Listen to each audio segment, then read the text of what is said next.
Your remote not working all the time? Having to get closer to the vehicle so it'll work on your Dodge Challenger? Stop worrying. Let's change the battery first before calling a locksmith or going to the dealership and see if that was a problem. I'll show you in this video step by step.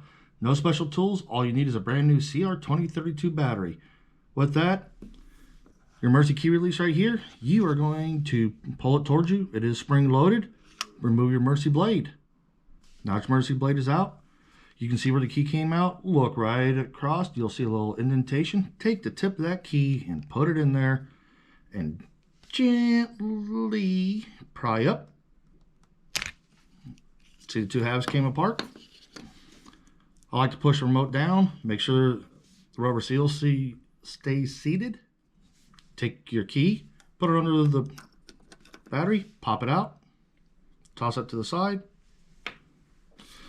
Get you a good quality battery. This is not a product placement. And let's go ahead and put it in. Remember, positive side down.